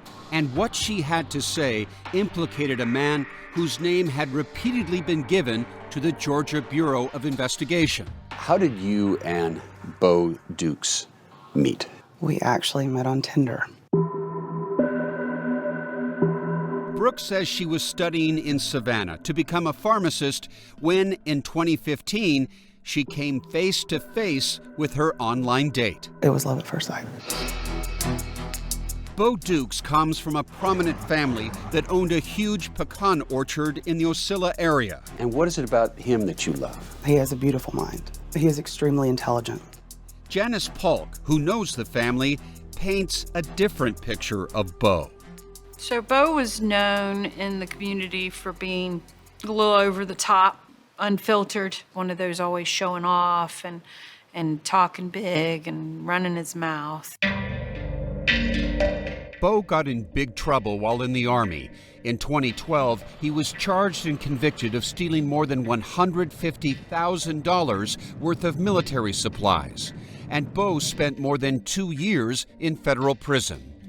He confessed all of this to Brooke, who stuck with him. I had never connected with somebody and had fun with somebody like I have with him. But she says Bo was often moody.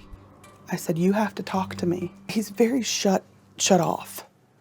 Emotions, feelings, he doesn't talk about. As their relationship evolved, Brooke sensed that something seemed to be eating away at Bo. It was something very dark. And I chalked it up to, serving his time in the military. And Brooke says she helped pull Bo back from taking his own life. He had talked about that? Yes. And you weren't going to let that happen? No. Brooke kept encouraging Bo to open up, to talk about this dark subject that was destroying him. Finally, he cracked. He said, you've heard of the Tara Grinstead case? I was like, yeah. He said, my roommate killed her. His roommate and close friend was Ryan Duke. Why would Ryan Duke have murdered Tara Grinstead? He said that's something that only God and Ryan know. He said, I don't know why he did it. But there was more. Bo told Brooke about his own involvement in the crime, saying, and I helped him burn her body. I felt like I was going to be sick. I didn't know who I was staring at. I didn't know who he was. Bo told Brooke that Ryan stole his pickup truck that night and used it to transport Tara's body to a remote part of this pecan orchard that was owned by Bo's family. And Ryan looked at Bo and said, it's your truck, your family's land. And he said he threw his arms up just like this. What are you going to do? And by Ryan saying to him, hey, buddy, this is your truck and this is your family's land, basically that was interpreted by Bo as a threat, that we're partners now in this. Yes. Bo told her they moved Tara's body to a pit in the orchard, where it took 2 days to burn, destroying all evidence. I kept thinking about her family, and I couldn't sleep at night. Now, it was Brooke's turn to be tormented by a terrible secret. I had to tell someone. I had to tell. There was no other option. Weeks later, she called the GBI to turn in the boyfriend she loved. That family's peace to me was more important than his freedom. But if you're ready for this, Bo had already been interviewed by the GBI a year earlier in 2016. They contacted me. Tell me what you know. That was after investigators finally reached out to John McCullough.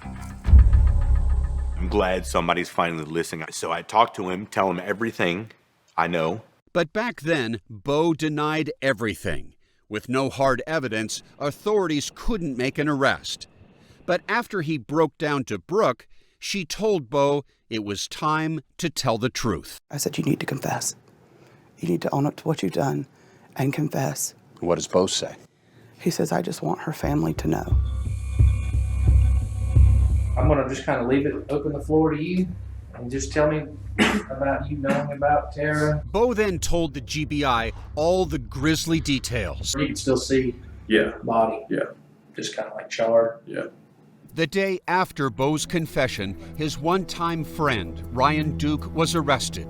Nearly 12 years after Tara's disappearance, Ryan, did you do it? On February 23, 2017, Ryan Duke appeared in court, charged with Tara's murder. I received a phone call, and the voice on the other end of the phone said, "Brother, your 12 years of hell is over.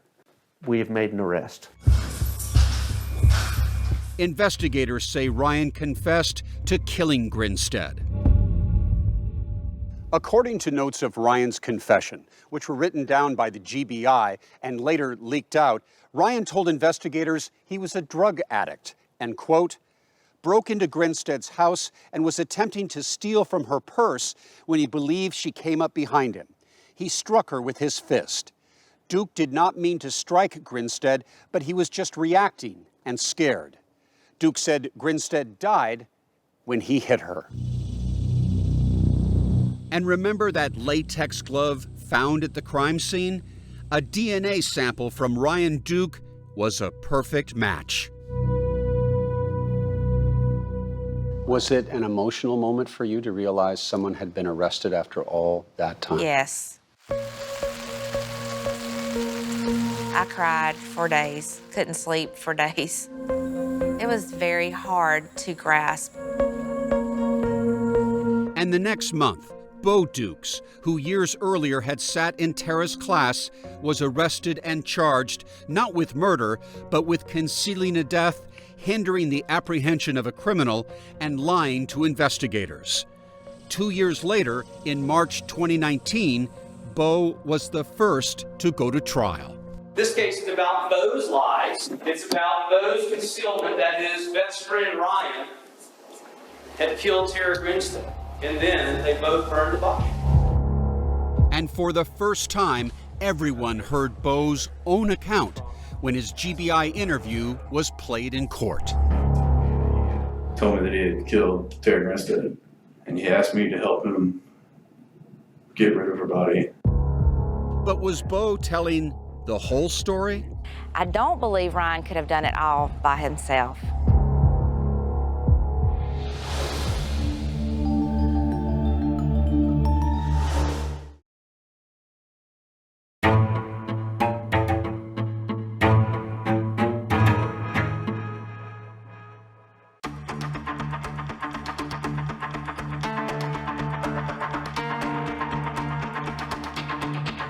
In March of 2019, in a county courthouse about 30 miles from where beloved teacher and beauty pageant mentor Tara Grinstead was murdered, Bo Dukes went on trial on charges relating to covering up her death. Prosecutor Brad Rigby. This case is about Bo's lies. Lies that lasted from 2005 to 2016. Bo was facing a maximum 25-year sentence, so he went to trial hoping jurors might show mercy for a man who had already confessed to his role in the crime. Today's date is February. Prosecutors played that videotape of Bo's interview with the GBI. He recounted what Ryan told him the day after Tara disappeared. Told me that he had killed Tara Grinstead. I didn't believe him. I thought he said it was mine. I told him, leave me alone.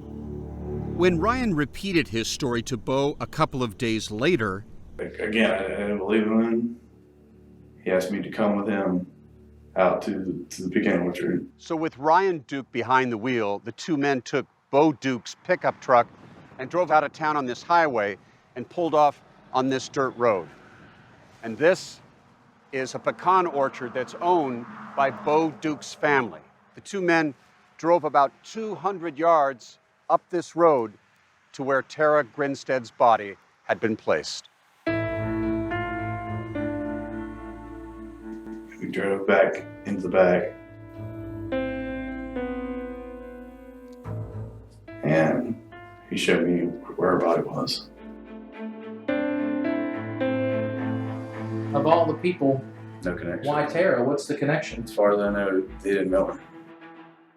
the agent asked Bo his first reaction when he went to the orchard with Ryan. So you immediately see this and you're like, what in the hell did you do? Yeah, and why the would you do it here on my family's pecan orchard? I mean, what did he say? Help me. Bo then gave his account of moving and then burning her body, which began on a Wednesday and took 2 days. So by Friday, there's nothing left. No. Spell your first and your last name for the court. John, John, last name McCullough. It was now time at the trial for Bo's one-time Army buddy, John McCullough, to finally tell his story of Bo's confession. And this time, the whole world seemed to be listening. The exact location didn't tell me, but had made the comment of, we took her to the middle of the pecan orchard and burned her body. He testified calmly, but inside was still seething at Bo. If there wasn't multiple police officers that were inside the courtroom on the day that I testified on the stand, I probably would have ripped them apart with my hands. But McCullough wasn't the only witness who gave details about Tara's death. Do you swear from testimony before this jury that Janice Polk's former employee, Garland Lott, told the court he had overheard that 2005 conversation between Ryan and Bo at a party in the same pecan orchard where Tara's body had been burned. He wasn't sure who said what. The statement that I recall was, we killed and burned her body, basically. any doubt in your mind, however, that you heard these two people laughing about killing and burning Tara Grinstead's body? No. Garland says after he reported this to Janice Polk, he was never formally interviewed by anyone from law enforcement. It sounds like you're saying you assumed it was handled by I assumed it was handled by law enforcement, yes. Okay. And in this trial, Agent Gary Rothwell finally explained what happened with those tips. We thought that that lead had been addressed by local law enforcement as unfounded and did not follow up. In cross-examination, Rothwell added that he takes responsibility for the GBI lapse. It's something we should have followed up, but we didn't. It took a jury less than an hour to convict Bo Dukes on all charges.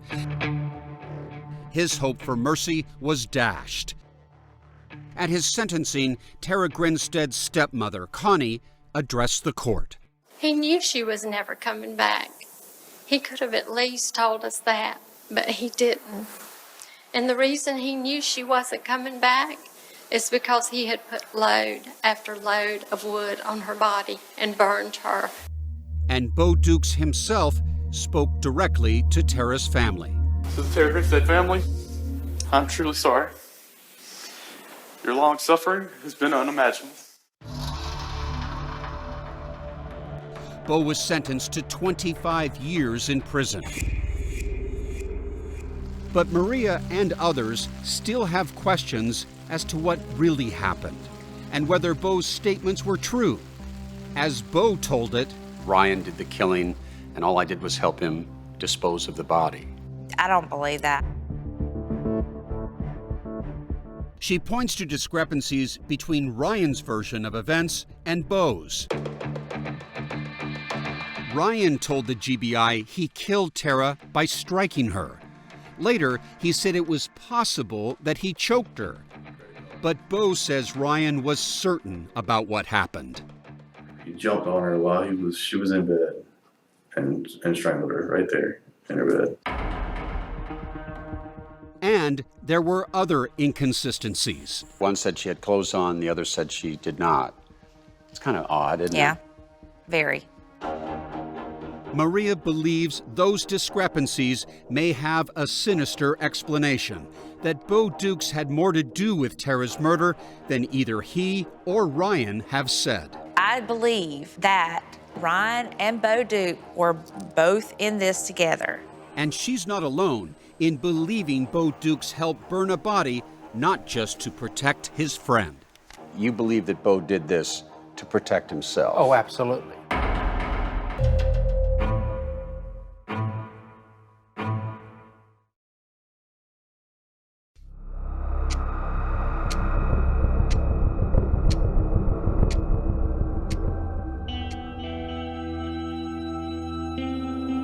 Even with Bo Dukes behind bars for 25 years for his role in covering up Tara Grinstead's murder, some people involved in this case believe he played a much larger role.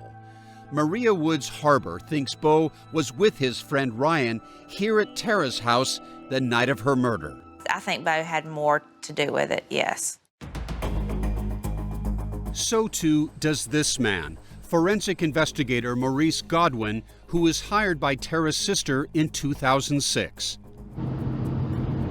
I'm headed to Tara Grinstead's house where she disappeared. Back then, Godwin canvassed Tara's neighborhood and found 2 teenagers who said they saw strangers outside Tara's house the night she disappeared. They saw 2 men on the right side of Tara's bedroom windows, to the right side of her house. Said it was just dark. It was dark, but 2 men were standing out here by that bush? By that bush. And who do you believe those 2 men were? Bo and Ryan. Police have never corroborated that sighting. Godwin speculates Tara was targeted by the 2 men, but not for money. Do you believe this was a planned sexual attack? Absolutely. I believe they sexually assaulted her in that bedroom. Which is why Godwin believes Tara's body ended up in the pecan orchard. And they had to burn the body in order to destroy the forensic evidence. Maria has also concluded that sexual assault was most likely the motive. They both went in her house, they both assaulted her, and they both planned it. In public statements, Bo's attorney has denied that, but Maria believes that Bo was just as involved in Tara's death as Ryan allegedly was. If you look at Bo's history since that happened, yes, I definitely believe that Bo had more to do with the planning and the execution. Maria is referring to an incident where Bo Dukes was arrested for rape and kidnapping while he was free on bond before his trial in the Grinstead case. The Warner Robins Police Department says on Tuesday afternoon, Dukes brought 2 women to the house and threatened them with a firearm. He pleaded not guilty and is awaiting trial. Everything narcissistic. Everything revolves around what he wants and when he wants it. But Janice Polk continues to believe what Ryan told the GBI. Do you believe Ryan Duke acted alone? I believe what he said he did. Ryan's confession, where he admitted killing Tara, suggests his trial will be an open and shut case. But in yet another twist in this baffling murder, Ryan's attorneys have said publicly that he will recant his confession at his upcoming trial, claiming he was high on drugs and place all the blame on Bo. I have been told that Ryan's defense team will argue that he gave a false confession and that Bo was actually responsible for Tara's death.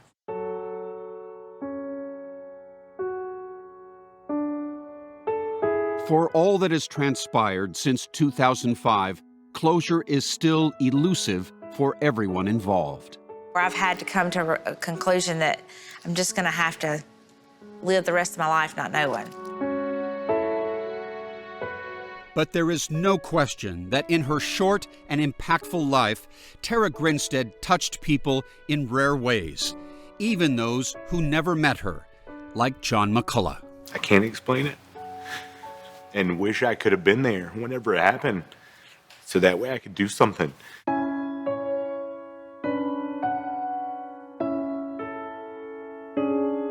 She's been an inspiration. She had a lot of life ahead of her. She brought great things to Irwin County High School. And I would hope that eventually the word Tara Grinstead will be a bright spot, because she did bring a lot of good things to Ocilla. Ocilla was Tara's life. That's where she set her roots, and that's where she wanted to stay and where she wanted to be.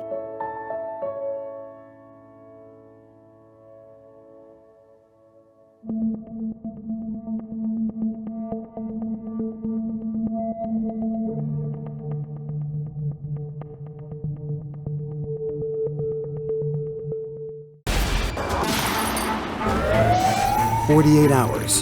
Don't miss an episode.